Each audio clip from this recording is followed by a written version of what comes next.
Now let's take a look at the role of the Rothschild family, the family said to be the wealthiest in the world.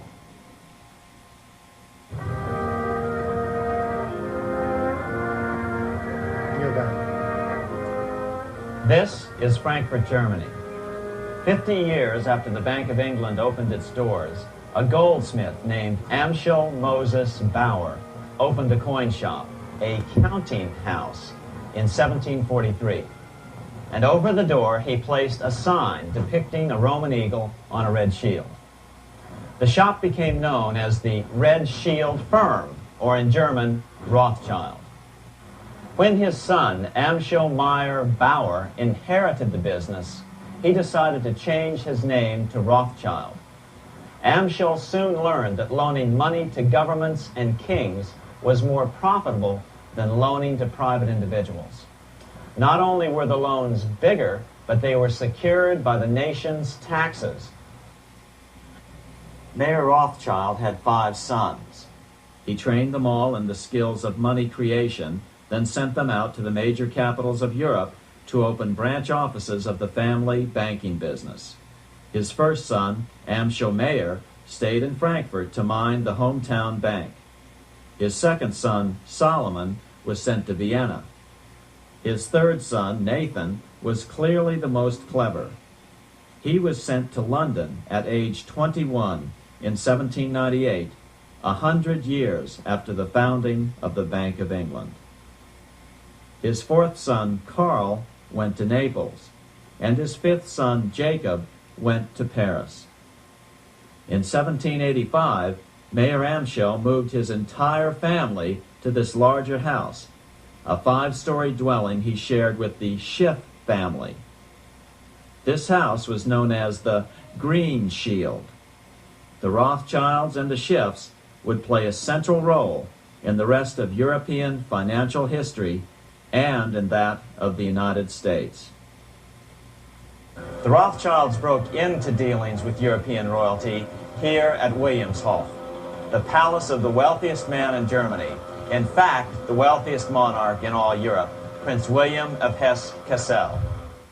At first, the Rothschilds were only helping William speculate in precious coins.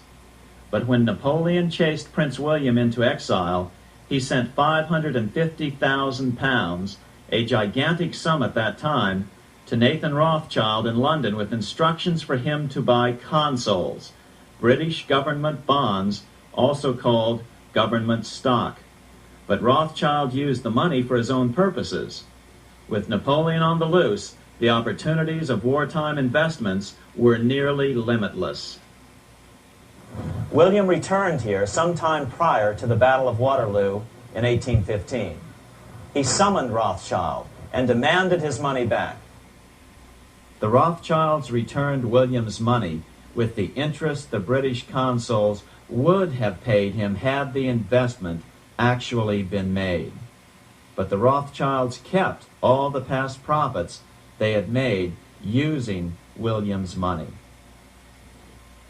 Nathan Rothschild later bragged that in the 17 years he'd been in England, he'd increased his original £20,000 stake given to him by his father by 2,500 times.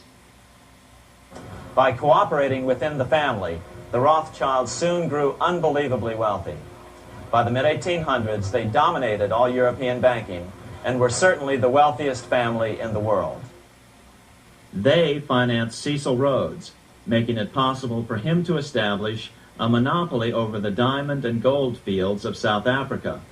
In America, they financed the Harrimans and railroads, the Vanderbilts and railroads and the press, and Carnegie in the steel industry, among many others.